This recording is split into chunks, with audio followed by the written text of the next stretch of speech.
Welcome back to the Migraine Mentors, everybody. My name is Dr. Thompson Mayasaka. Dr. Eric, my usual counterpart, is actually in the hospital having supposedly having his first child. She's already having contractions this morning, so if you're listening regularly and you want to shoot him a note next time, there's a good chance he's a first-time dad. So just you and I today. We're going to talk about a topic that is very dear to my heart for several reasons. It is mental health and migraine. So if you're listening to this and you've been consistently dealing with migraines, there's a pretty good chance, according to the science and even just from a common sense standpoint, that having these regular devastating attacks has affected your mental health. Either from a depression standpoint, you just kind of get worn down from it. It's super common for people with migraine to have anxiety. We'll talk about why that is. Just a general feeling of, God, this sucks. I wish I didn't have these terrible pain attacks seemingly randomly.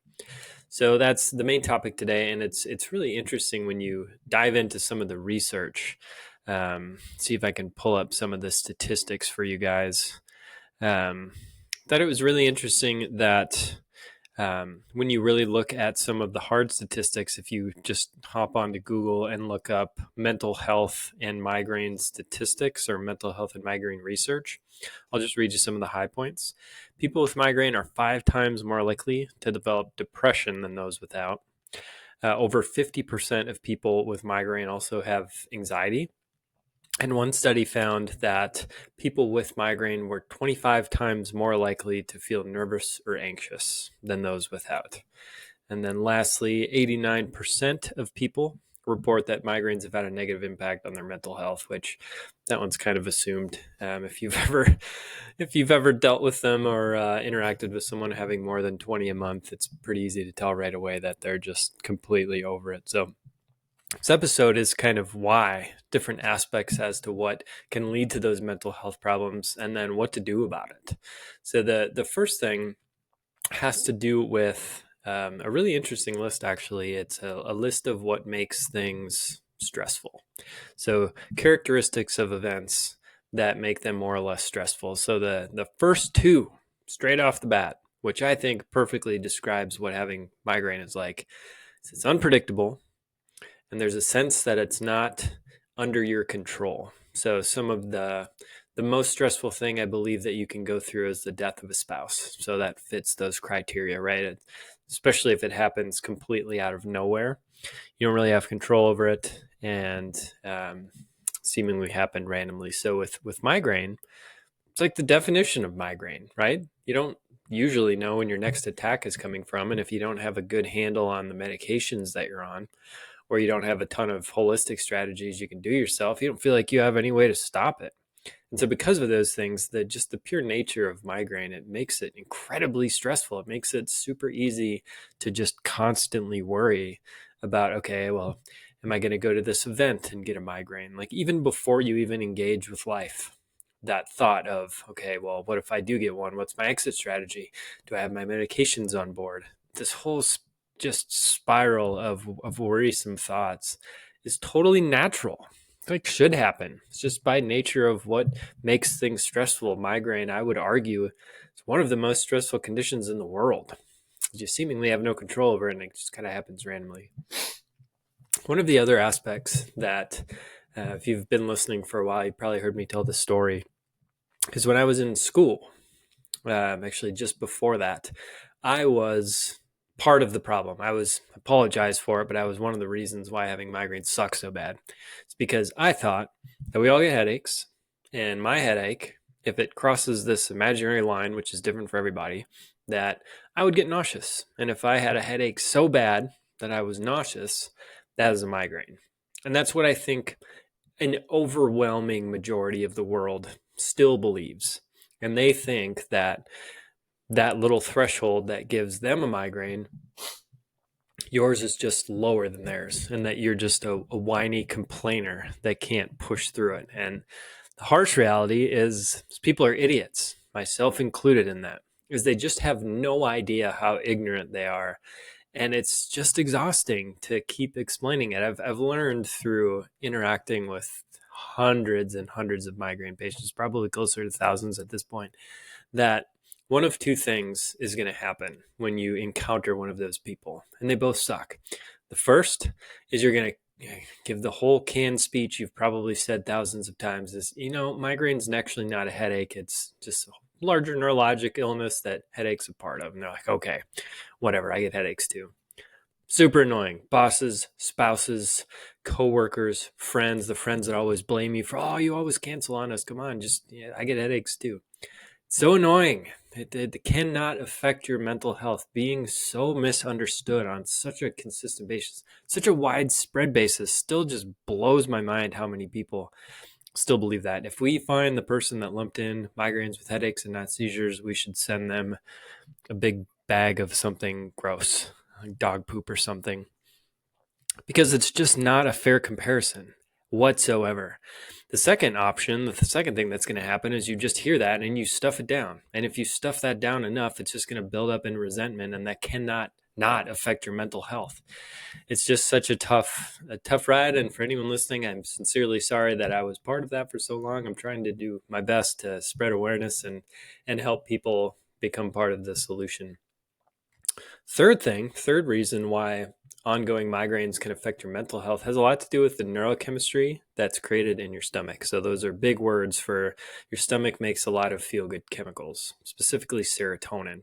So if you've been on medications for any meaningful amount of time, you've probably been on one that has to do with serotonin. Someone would call it an SSRI.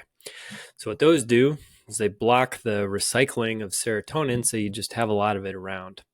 And so typically they'll give you that for a couple reasons. The main one being serotonin helps block out pain.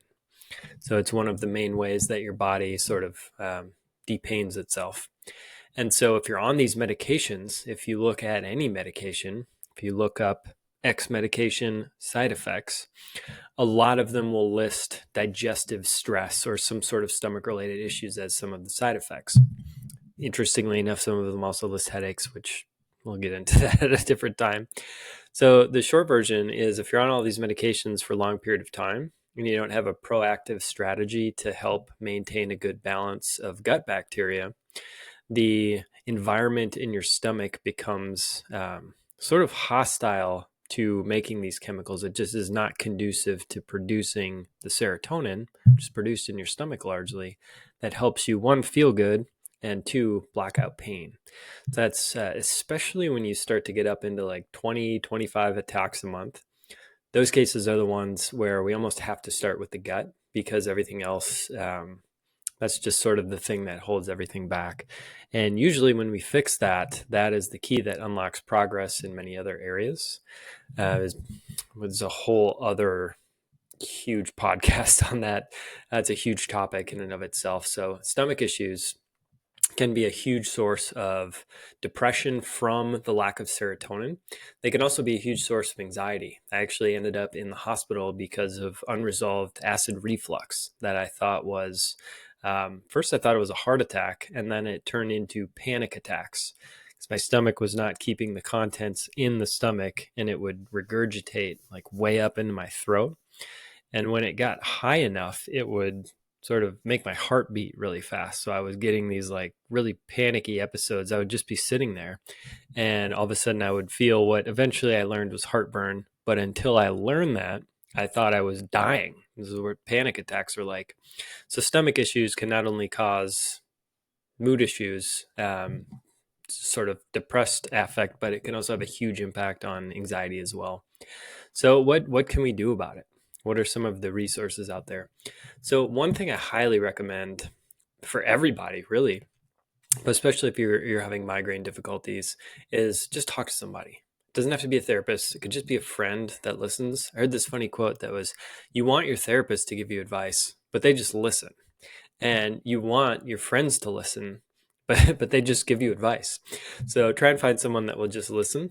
A lot of times just taking all of this frustration internally and externalizing it is just unpacking all that stuff you don't need in that suitcase. You don't have to go through this alone, and it's okay to admit that you need someone just to kind of help share that burden. On that same note, support groups, hugely helpful. It really, all it takes is one person that you really resonate with that can kind of become your buddy, to just connect with. there's a lot of people in those groups that, especially if you're feeling isolated, can really help you feel as if you're not going through this completely alone. There are a ton, millions and millions of other people that are going through similar things. And so connecting with those people and sharing those stories and problems will not only help your mental state, but you might also pick up some tips and some tricks that you may not have thought of. One caveat, I was a moderator in those groups for a really long time, one of them in particular. Find one that's more supportive and uplifting.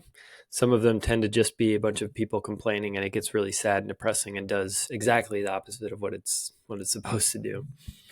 A couple other things that we use clinically is jot it down. Like keep a log of all of the things that you're experiencing. What that can do is it helps identify trends. And so I think there's what's the quote out there is whatever you measure, what you measure, you can influence. So essentially, if you get really detailed on when you're having attacks and what you were doing, and maybe people that were around, maybe your spouse gives you migraines. I've had that happen before. You can start to identify trends. And if you have trends, you can then have more control over them, which leads me to the last piece that we use all the time. It's pretty much all we do at our clinic is we want to build you a toolbox of things that you can do. So if you have a migraine, we want you to have more things than just medication to feel as if you have control over the outcome of attacks and ultimately reduce them altogether. Because what that does, going back to the first thing we talked about, is it helps give you a feeling that it's not so unpredictable and you're not hopeless when it happens. And it's a bit of a paradigm shift. I think one of the problems with migraine is most people are looking for the one medication or the one injection, or they hear all these stories about, oh, I tried rizatriptan and it immediately took away my migraines. We're all looking for that grand slam home run. And if you're still struggling, typically you're not going to get that. Typically, you're going to win the game by hitting a lot of singles. You'll try one thing and it helps a little, and you say, great, it's part of my routine now.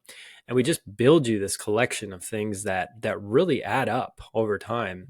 That's how we build you a lifestyle. That's how we build you a collection of therapies that work for you.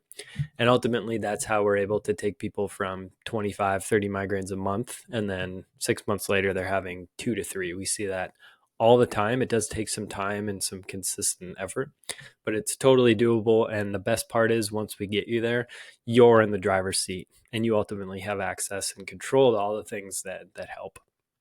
So that's just about all the time we have today. But I encourage you guys, if you're out there listening and you're really struggling with this, first of all, I'm really sorry. I know how much it sucks.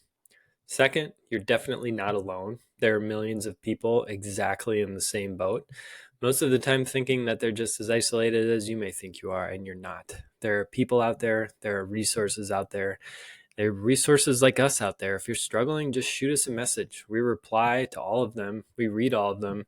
We're doing this for free just because we want to help you guys. So if you have questions or concerns, or just say, hey, I heard your latest podcast, and I just want to say, reaching out so I don't feel as alone, please do, guys. We're here for you. We're here to do this exclusively just to help you guys out. So if you have questions, comments, really anything, if you want us to talk about certain topics, shoot us a message. If you're not subscribed yet, just click the link down below. If you are subscribed, thank you so much for being with us. We'll continue to try and add as much value to these as we can. Hope you guys have a great week, and we'll talk to you next week.